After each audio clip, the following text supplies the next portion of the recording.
Electrochemistry से आप क्या समझते हैं और इसकी क्या इंपॉर्टेंस है। नमस्ते, मेरा नाम मनदीप दलाल है और इस लेक्चर में हम इन्हीं प्रश्नों के उत्तर खोजने की कोशिश करेंगे।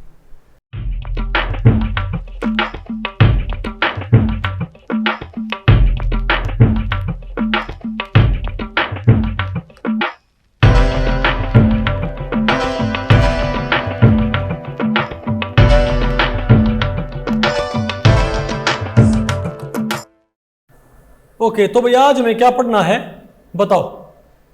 12th क्लास का चैप्टर 3 जो कि आपका बताओ क्या है, कॉन्सेप्ट्स ऑफ केमिस्ट्री वॉल्यूम 3 का आपका 3rd चैप्टर है इलेक्ट्रोकेमिस्ट्री। ओके, तो इसमें पहला टॉपिक हमारा क्या रहेगा, जनरल इंट्रोडक्शन टू इलेक्ट्रोकेमिस्ट्री। और इसके अंदर तो इस टॉपिक को हमने टोटल 2 पार्ट्स में डिवाइड किया हुआ है। पहले हम क्या पढ़ेंगे, इलेक्ट्रोकेमिस्ट्री की डेफिनेशन, और फिर हम क्या पढ़ेंगे, इंपॉर्टेंस ऑफ इलेक्ट्रोकेमिस्ट्री। तो पहले क्या पढ़ते हैं, डेफिनेशन ऑफ इलेक्ट्रोकेमिस्ट्री। तो आप ये देखो, इसका नाम देखो, डेफिनेशन में आपको नहीं अपने आप पता लग जाएगा इसका मीनिंग क्या है। इलेक्ट्रोकेमिस्ट्री, अब इलेक्ट्रो का मतलब क्या होता है, इलेक्ट्रिसिटी। इलेक्ट्रिसिटी मतलब बिजली। ओके, और केमिस्ट्री का मतलब क्या होता है, केमिकल रिलेटेड। समझे बात, तो हम क्या बोलेंगे, electrochemistry is nothing but branch of science, branch of chemistry that deals with the qualitative and quantitative relationship between chemical energy and electrical energy. यानी कि एक तो होती केमिकल एनर्जी, जैसे आप कोई जब दिवाली के ऊपर आप कोई पटाखा जलाते हो तो उसमें से एनर्जी निकलती, क्या वो उसमें जो बारूद होता है ना उसकी केमिकल एनर्जी होती है वो, इजंट इट। और जो आप बैटरी से अपना फोन चलाते हो वो क्या होती है आपकी, इलेक्ट्रिकल एनर्जी। तो इलेक्ट्रिकल एनर्जी और केमिकल एनर्जी का इंटरकन्वर्जन क्या भाई, क्वालिटेटिव एंड क्वांटिटेटिव रिलेशनशिप। यानी कि इलेक्ट्रिकल एनर्जी का और केमिकल एनर्जी का आपस में क्वालिटेटिव, समझे बात, और क्वांटिटेटिव रिलेशनशिप की स्टडी को जो करती हो क्या होती है, इलेक्ट्रोकेमिस्ट्री। इसके अंदर क्या होगा, आपने इलेक्ट्रिकल एनर्जी का केमिकल एनर्जी में कन्वर्जन पढ़ना है और केमिकल एनर्जी का भाई इलेक्ट्रिकल। आपको ऐसे कैसे होता है, आपको पता होगा ना, अगर आप पानी में 2 इलेक्ट्रोड लगा देते हो, अगर पानी में आप बैटरी के तार लगा देते हो तो आपको पता है पानी टूटने लग जाता है। किसमें, H2 और O2 में। अगर आपने प्योर पानी लेके उसमें बैटरी के नेगेटिव पॉजिटिव डुबा दिए तो उसमें से पानी टूटने लग जाएगा और क्या निकलेगी, H2 और O2। तो इसमें आप क्या कर रहे हो बताओ, इसमें आप बैटरी की इलेक्ट्रिकल एनर्जी से क्या कैरी आउट कर रहे हो, केमिकल रिएक्शन। H2O को आप किस में तोड़ रहे हो, H2 प्लस O2 के अंदर। लेकिन ये किसकी कॉस्ट पे हो रहा है बताओ, इलेक्ट्रिकल एनर्जी की कॉस्ट पे। दूसरी तरफ आपके पास कई ऐसे सेल होते हैं जिनमें केमिकल एनर्जी कॉस्ट पे आप क्या हासिल करते हो, इलेक्ट्रिकल एनर्जी।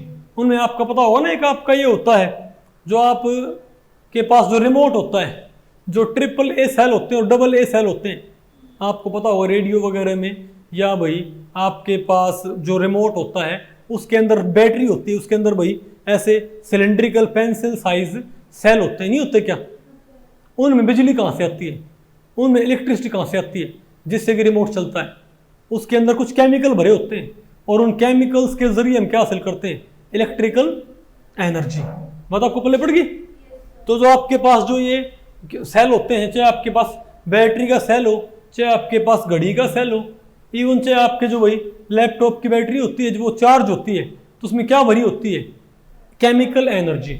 और उसको हम किस में कन्वर्ट कर लेते हैं, इलेक्ट्रिकल एनर्जी के अंदर। ठीक है। या फिर आप इसका एग्जांपल देखो भाई, मतलब डेली लाइफ में आपको वही नहीं है, आपके पास जो ये वाली बैटरी होती है, जो इन्वर्टर की बैटरी होती है, उसमें इलेक्ट्रिसिटी आती है तो बैटरी चार्ज होती है। ऐसे कैसे चार्ज होती है कि जब भाई पावर ऑन होती है, जब बिजली आई होती है, तब क्या होता है, इलेक्ट्रिकल एनर्जी को इन्वर्टर बैटरी में किसकी फॉर्म में स्टोर कर देता है, केमिकल एनर्जी की फॉर्म में स्टोर कर देता है। और जब लाइट नहीं होती, बिजली नहीं होती, तब वापस वो इन्वर्टर सप्लाई करता है ना हमको एनर्जी। कैसे, वापस बैटरी के अंदर जो क्या है, केमिकल एनर्जी भरी हुई है, उसको किस में कन्वर्ट करता है, इलेक्ट्रिकल एनर्जी में, इजंट इट। इवन जो आपके पास आपका जो सेल फोन होता है ना, उसमें भी क्या होता है, वो सेल होता है, बैटरी होती है उसके अंदर, तो होगा ना, बिना बैटरी के आपका सेल फोन नहीं चल सकता भाई। बात आपको पहले पड़ गई, तो थोड़ा मेरे ख्याल से आपको आइडिया हो गया कि इलेक्ट्रोकेमिस्ट्री क्या होती है, इजंट इट। तो मैं आपको बताऊं इलेक्ट्रोकेमिस्ट्री को भाई, तो यहां पर आपको तो मेनली आपने दो बातें पढ़नी है, इलेक्ट्रिकल एनर्जी का केमिकल एनर्जी में कन्वर्जन और केमिकल एनर्जी का इलेक्ट्रिकल एनर्जी में कन्वर्जन। तो अगर आप इलेक्ट्रिकल एनर्जी से केमिकल रिएक्शन करवाते हो, केमिकल रिएक्शन के इलेक्ट्रिसिटी पास करवा के आप केमिकल रिएक्शन करवाते हो, तो उसको बोलते हैं इलेक्ट्रोलाइटिक सेल। तो जिस डिवाइस के जरिए क्या होता है, आपको अगेन को भाई डिटेल्ड पढ़ाएंगे क्या, तो जो डिवाइस होता है ना, जो इलेक्ट्रिकल और केमिकल एनर्जी के इंटरकन्वर्जन में इस्तेमाल होता है, उसको बोलते हैं इलेक्ट्रोकेमिकल सेल। नहीं आपको, आपके पास जो बैटरी होती है ना आपके फोन के अंदर, वो भी क्या होती है, एक इलेक्ट्रोकेमिकल सेल। आपके पास जो घड़ी का सेल होता है वो भी क्या होता है, इलेक्ट्रोकेमिकल सेल। इवन इन्वर्टर की बैटरी भी क्या होती है, एक इलेक्ट्रोकेमिकल सेल। तो इलेक्ट्रोकेमिकल सेल भी दो तरह के होते हैं, एक तो क्या होते हैं इलेक्ट्रोलाइटिक सेल। कौन से, इलेक्ट्रोलाइटिक सेल। इलेक्ट्रोलाइटिक सेल में क्या होता है, इलेक्ट्रिकल एनर्जी से क्या करवाते हैं, केमिकल रिएक्शन, इलेक्ट्रिसिटी पास करके और केमिकल, कुछ खास केमिकल रिएक्शंस कैरी आउट करवाई जाएंगी। ओके। और एक हमारे पास होते हैं गैल्वेनिक सेल या वोल्टिक सेल। क्या, गैल्वेनिक सेल या वोल्टिक सेल। उनके अंदर क्या होता है, केमिकल एनर्जी से कैसे हासिल करते हैं, इलेक्ट्रिकल एनर्जी। जैसे आपके पास वही जो घड़ी के सेल होते हैं, आपके फोन में जो बैटरी वगैरह होती है, बात आपको पहले पड़ेगी, ये क्या होते हैं आपके गैल्वेनिक सेल। आसान है, मुश्किल है, ठीक है। इसके अलावा और भाई इनके वेरिएंट होते हैं, लेकिन मैं आपको बहुत बेसिक बातें आपको बता रहा हूं, ठीक है ना। और इलेक्ट्रोकेमिस्ट्री ना, इसको प्राइमरली 3 पार्ट्स में डिवाइड करके हम पढ़ेंगे। कितने पार्ट्स में, 3 पार्ट्स में, ठीक है। एक तो हमारे पास क्या होगा, सबसे पहले क्या होगा हमारे पास, इलेक्ट्रोलाइटिक कंडक्शन। क्या, कंडक्शन क्या होता है आप आगे पढ़ाएंगे, ठीक है बात। ये होता है सॉल्यूशन फेज में इलेक्ट्रिसिटी पास करना। जैसे नमक को आपने पानी में मिला दिया, क्या, नमक को आपने पानी में मिला दिया या नमक को आपने मेल्ट कर दिया, तो उसमें से बिजली गुजारना, इन्हें क्या बोलते हैं, इलेक्ट्रोलाइटिक कंडक्शन। क्या बोलते हैं, इलेक्ट्रोलाइटिक कंडक्शन। और तो ये होगा हमारे पास। और एक यहां पर हम क्या पढ़ेंगे, इलेक्ट्रोलाइटिक सेल, और एक यहां पर क्या पढ़ेंगे, गैल्वेनिक या वोल्टिक सेल। 3 केस हो गए ना हमारे पास, नहीं आपको समझ। अब थोड़ा बात हम इसकी भी कर लेते हैं भाई, कि इसकी इंपॉर्टेंस क्या क्या होती है इलेक्ट्रोकेमिस्ट्री की। भाई इलेक्ट्रोकेमिस्ट्री की इंपॉर्टेंस ही इंपॉर्टेंस है, समझे बात। आपको अपने चारों तरफ जो डिवाइस आपको नजर आ रहे हैं, उन सभी के अंदर बैटरीज इस्तेमाल नहीं होती क्या, बिल्कुल होती है। वो सब किसकी देन है, इलेक्ट्रोकेमिस्ट्री के। कोई भी सेल हो, या चाहे किसी भी तरह का सेल है ना आपके पास, चाहे वो फोन में है, चाहे वो बैटरी में है, सॉरी चाहे वो फोन में है, चाहे आपके रिमोट में है, चाहे आपके वही लैपटॉप के अंदर, सब क्या है, इलेक्ट्रोकेमिस्ट्री की नॉलेज के जरिए ही उनको बनाया जाता है, ठीक है। इवन आपके घर पे वही अगर बिजली चली जाए, तो इन्वर्टर की बैटरी भी, वो भी सारी इंफॉर्मेशन कहाँ से, हम किस इंफॉर्मेशन के बेस पे बनाया गया है, इलेक्ट्रोकेमिस्ट्री के बेस पे, समझे बात। और ये मैं आपको बताऊं, हमारी जो बॉडी होती है ना, हमारी जो बॉडी भाई डिफरेंट सिग्नल भेजती है।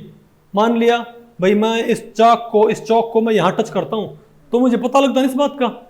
ये भी कैसे पता लगता है, इलेक्ट्रोकेमिकल रिएक्शन के जरिए। क्या भाई, इलेक्ट्रिकल सिग्नल, क्या, इलेक्ट्रोकेमिकल सिग्नल के जरिए ही यहाँ से यहाँ तक ब्रेन तक ये सिग्नल पहुँचता होता है। तो हमारी बॉडी के अंदर जो न्यूरॉन्स होते हैं ना, क्या होते हैं, न्यूरॉन्स, उनके अंदर भी क्या होती हैं, इलेक्ट्रोकेमिकल सिग्नल्स के जरिए हमारी बॉडी डिफरेंट पार्ट से आपस में कम्युनिकेट करती है। बात आपको पहले पड़ गई। दूसरा मैं आपको बताऊं कि इलेक्ट्रोकेमिकल रिएक्शंस होती है ना, जो ये काफ़ी क्लीन होती हैं। इनमें इतना कोई क्या बोलते हैं भाई, वेस्ट नहीं होता, इतना कोई पोल्यूशन नहीं होता। तो इनसे एनर्जी हमको क्लीनली मिलती है। क्या मिलती है हमको, क्लीन एनर्जी मिलती है। मतलब आप इसको क्लीनली आप इनको इस्तेमाल कर सकते हो। जैसे आपने देखा होगा ना, जो हमारे पास बैटरीज होती है, क्या, जो हमारा, आपको पता होगा आजकल गवर्नमेंट ये कह रही है कि भाई जो बेसिक व्हीकल होते हैं, डीजल व्हीकल हैं, कंबशन इंटरनल कंबशन इंजन है जो, उनको हटाओ। क्यों? क्योंकि जो आपके पास डीजल व्हीकल है या आपके पास पेट्रोल व्हीकल है उनसे क्या होता है पोल्यूशन, क्योंकि उनमें केमिकल्स को जलाते हैं और उनसे जो गैसें निकलती हैं उन गैसों से पहियों को घुमाते हैं, इजंट इट। लेकिन भाई इससे पोल्यूशन होता है। लेकिन आपकी जो इलेक्ट्रिकल बैटरीज होती हैं, जो इलेक्ट्रिकल व्हीकल होते हैं, इलेक्ट्रिक व्हीकल जिनको ईवीज बोलते हैं, पता होगा ना आजकल ऐसे भी बहुत सारे कार आ रही हैं जिन्हें बैटरी होती है, तो वो चलते हुए ऐसे पोल्यूशन नहीं करती होती है, इजंट इट। ठीक है, तो भाई वहाँ भी तो इन फ्यूचर भाई क्या सोच रहे हैं कि इलेक्ट्रिकल एनर्जी में एक फॉर्म दूसरी फॉर्म में इलेक्ट्रिकल एनर्जी को किस में कन्वर्ट करना, सीधे बताओ, सीधे किस में कन्वर्ट करना, मैकेनिकल एनर्जी में। अरे घूमने वाली एनर्जी उसमें बहुत कम क्या बोलते हैं लॉस होता है, उसकी एफिशिएंसी इस बात की बहुत अच्छी होती है, तो ऐसी मशीनें काफ़ी अच्छी होती हैं। ठीक है बात। और आप ये देखो भाई आपके चारों तरफ मान लिया, अब और आप ये बताओ कि आपके पास लैपटॉप पे काम करते हो, इवन जो कैमरा होता है इस कैमरा के अंदर क्या होती है, बैटरी होती है। और आपको पता होगा ना जो स्पेस मिशन होते हैं, क्या जो स्पेस मिशंस होते हैं वहाँ पर ये नहीं कहते हैं फ्यूल सेल इस्तेमाल होते हैं, क्या होते हैं फ्यूल सेल। फ्यूल सेल में क्या होता है H2 और O2, क्या H2 और O2 से क्या बनती है वाटर, और इसमें बिजली बनती है। तो फ्यूल सेल क्या करता है H2 और O2 की कॉस्ट पे क्या बनाता है बिजली, और उसमें बनता क्या है बाई प्रोडक्ट, उसमें फाइनल क्या बनेगा वाटर। तो वाटर से हमको नुकसान नहीं होता, नहीं समझे बात। ऐसी बैटरी नहीं आपको सुने। तो ये जो स्पेस मिशन होते हैं उनके अंदर भी बताओ क्या होता है, ये इस्तेमाल होता है, इजंट इट। बात आपको पहले पड़ गई। और मैं आपको बताऊं भाई बहुत सारे जो एलिमेंट होते हैं ना, जैसे सोडियम हाइड्रोक्साइड है, अगर आपको क्या हासिल करना हो NaOH, तो आपको पता है समंदर के पानी में बहुत सारा नमक होता है ना, आपको पता है NaOH बहुत इंपॉर्टेंट कंपाउंड होता है, नहीं होता क्या? NaOH क्या होता है कास्टिक सोडा, क्या होता है कास्टिक सोडा, ये बहुत जगह इस्तेमाल होता है, साबुन बनाने में भी इस्तेमाल होता है कास्टिक सोडा। तो NaOH आप पता कैसे हासिल कर सकते हो, इलेक्ट्रोलाइसिस के जरिए। ये भी एक घटना होती है इलेक्ट्रोकेमिस्ट्री में, आगे पढ़ोगे क्या होती है इलेक्ट्रोलाइसिस के जरिए। इलेक्ट्रोकेमिस्ट्री की बेसिस पे आप क्या करते हो, एक इलेक्ट्रोप्लेटिंग होती है, क्या होती है, ये नहीं कहते हैं कि एक मेटल के ऊपर दूसरी मेटल का घोल चढ़ा देते हैं, उसकी एक लेयर चिपका देते हैं, भाई नहीं होता क्या? तो एक मेटल के ऊपर दूसरी मेटल की लेयर चिपकाना, इसमें भी क्या काम आती है इलेक्ट्रोकेमिस्ट्री। या किसी मेटल को इम्प्योर, मान लिया आपके पास कोई इम्प्योर मेटल है, इम्प्योर मतलब भाई उसके अंदर प्योर मेटल नहीं है, उसके अंदर दूसरी कंपाउंड भी मिले हुए हैं, तो वहां से आप उसको मेटल को प्यूरिफाई कर सकते हो। बहुत सारे एलिमेंट्स को प्योर फॉर्म में कैसे हासिल कर सकते हैं, इलेक्ट्रोकेमिस्ट्री के जरिए ही हासिल करते हैं। तो इलेक्ट्रोकेमिस्ट्री का फायदा ही फायदा है कि नहीं है, बताओ। ठीक है, नहीं फायदा होना, काम करियो, अपने घर के इन्वर्टर की बैटरी को बाहर फेंक दियो एक बारी, ओके, एक दिन के लिए, ठीक है, और अपने फ़ोन की बैटरी निकाल के फेंक दियो, फिर आपको पता लगेगा कि इलेक्ट्रोकेमिस्ट्री की इंपॉर्टेंस है कि नहीं है। तो भाई इस लेक्चर में इतना ही। अगर इस लेक्चर के बारे में आपके कुछ प्रश्न या सुझाव हैं तो आप मुझे नीचे कमेंट सेक्शन में पूछ सकते हैं, मैं उनके उत्तर देने की पूरी कोशिश करूंगा। तो वो ठीक है, मिलते हैं अगले लेक्चर में, तब तक के लिए नमस्ते।